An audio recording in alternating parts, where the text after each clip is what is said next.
Plan చేసింది ఈ అమ్మాయి, క్యాన్సిల్ చేసింది కూడా ఈ అమ్మాయి లాస్ట్కి. ఈ అమ్మాయి తప్ప అందరం ప్యాచప్ అయిపోయాం మొత్తానికి. బాయ్ చెప్పేసి షబిహా మేము వెళ్ళిపోతాం. Yes bye bye. వచ్చేయండి రా. ఓకే గైస్, ఇప్పుడు ఇంట్రో ఇస్తాను అనమాట.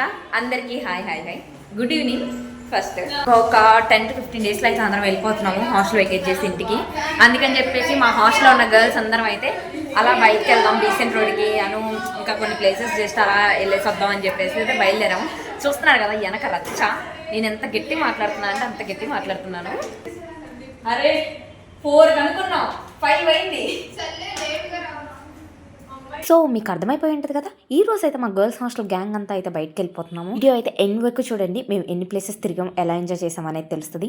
ఇంత సడన్ గా గ్యాంగ్ అవుటింగ్ ఎందుకు వేసామంటే మేము అందరం ఫైనల్ ఇయర్ స్టూడెంట్. ఒక 10-15 డేస్ లో అందరికీ ఎగ్జామ్స్ అయి వెళ్ళిపోతున్నాము. అందుకని చెప్పి సడన్ గా అయితే వేసామన్నమాట బయటికి. ఇంతకీ గ్యాంగ్ అవుటింగ్ హెడ్ ఎవరో తెలుసా?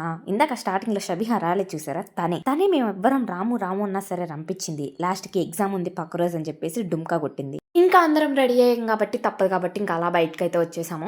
మీకు ఇప్పుడు ఒక మంచి విషయం చెప్తా, ఎవరితో అయినా పెట్టుకోండి బయటికి, కానీ గర్ల్స్ తో మాత్రం అస్సలు పెట్టుకోవద్దు. ఇక్కడ మా గ్యాంగ్ మొత్తం మేము ఆల్మోస్ట్ 4కి బయలుదేరదాం అనుకుంటే మా వాళ్ళందరూ 4:30కి నిద్ర లేచి అరగంటలో రెడీ అవుతానని చెప్పి 5:30కి రెడీ అయ్యారనమాట. మా ఫస్ట్ ప్లేస్ అయితే వచ్చేసి రాజీవ్ గాంధీ పార్క్. నేను ఆల్మోస్ట్ విజయవాడలో 6 years అయితే ఉన్నాను, బట్ ఇప్పటి వరకు నాకు ఈ పార్క్ ఉన్నట్టు తెలియదు. ఇక్కడికైతే ఎప్పుడు వెళ్ళలేదు, ఫస్ట్ టైం అయితే వెళ్ళాను. ఎందుకంటే మా రూమ్మేట్ ఆల్రెడీ ఒకసారి ఇక్కడికి వచ్చి గోస్ట్ హౌస్ అయితే చూసిందంట. సో గోస్ట్ హౌస్ అయితే ఎక్స్పీరియన్స్ చేద్దామని వచ్చాము. గోస్ట్ హౌస్ లోపలికి అయితే కెమెరా అలో చేయలేదు. బట్ ఎక్స్పీరియన్స్ విషయానికి వస్తే గోస్ట్ హౌస్ అయితే ఈ రాజీవ్ గాంధీ పార్క్ లో వర్స్ట్ అని అయితే చెప్తాను. 10కి 2 ఇస్తాను రేటింగ్. నేను అస్సలు బాగాలేదు. అంటే ఏదో గోస్ట్ ఉంటుంది అనుకున్నాం కానీ అసలు గోస్ట్ లేదు, ఏమీ లేదు, అనుకున్నంత ఏమి లేదు. నేను నా ఫ్రెండ్స్ అందరం అయితే 100 బొక్క అనుకున్నాం లాస్ట్. బట్ పార్క్ మాత్రం చాలా బాగుంది, చాలా పీస్ఫుల్ గా, అండ్ చాలా రైడ్స్ ఉన్నాయి, ఫుడ్ ఐటమ్స్ ఉన్నాయి, చాలా బాగుంది. మీరే చూస్తున్నారు కదా వీడియోలో. ఒక హాస్టలర్ జీవితంలో సండే అంటే ఏంటి? పొద్దున్న 10కి లేస్తాము, ఆబ్వియస్లీ టిఫిన్ అయితే స్కిప్ చేస్తాం అనుకోండి. మధ్యాహ్నం చికెన్ పెడతారు కాబట్టి గట్టిగా లాగిచ్చేసి మళ్ళీ పడుకొని నిద్రపోయి ఈవినింగ్ లేస్తాము, ఫోన్ చూస్తాము, ఇంకంతే. ఆ బద్ధకంతో రోజంతా గడిచిపోతుంది. బట్ ఈసారి సండే నాకు చాలా బాగా నచ్చింది. ఆ బద్ధకం వదిలేసి ఎంచక్క ఫ్రెండ్స్ అందరితో అయితే బయటకు వచ్చాను. నేను ఫస్ట్ టైం నైట్ టైం విజయవాడలో బయటికి రావటం కూడా ఇలా ఫ్రెండ్స్ అందరితో బయటకు వచ్చి నైట్ టైం విజయవాడని ఎక్స్ప్లోర్ చేస్తుంటే చాలా మంచిగా అనిపించింది. ఇంకా వెంటనే బీసెంట్ రోడ్కి కూడా వచ్చాము. తలా ఒకరికి ఒక్కొక్క పని ఉంది. ఒకరికి బుక్ స్టోర్లో, ఒకరికి క్లాత్ స్టోర్లో, ఇంకొకరి ఫుడ్. అలా ఎవరి పనికి వాళ్ళు వెళ్ళిపోతే ఇంకా మనం దేనికి వస్తాం? ఆబ్వియస్లీ ఫుడ్ మేము పడతాం కదా.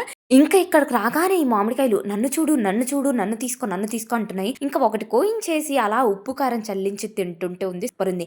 మరి హాట్ తిన్న తర్వాత స్వీట్ తినపోతే ఎలా చెప్పండి? జిలేబీ అంటేనే ఫేవరెట్ నాకు, ఇంకా తినకపోతే ఎలా చెప్పండి?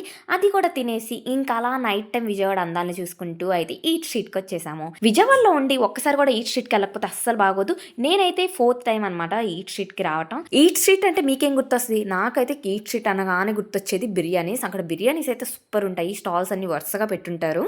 అవన్నీ చూసుకుంటూ వెళ్ళి ఎక్కడ మంచిగా అనిపిస్తే అక్కడ తినేయటమే. మేమైతే నాకు ఇష్టం ఐస్ క్రీమ్ కదా, సో నేనైతే ఒక ఫలూడా తీసుకున్నాను. మా ఫ్రెండ్ అయితే స్పెషల్ ఫలూడా తీసుకుంది. అందరితో ఆపేస్తామా? గర్ల్స్ గ్యాంగ్ బయటకు వెళ్ళిందంటే పక్క ఏం తింటారు? పానీపూరి. మరి పానీపూరి తినకుండా ఎలా వచ్చేస్తాము? ఫైనల్ గా ఈ రోజు అయితే పానీపూరితో ఎండ్ చేసేసాను.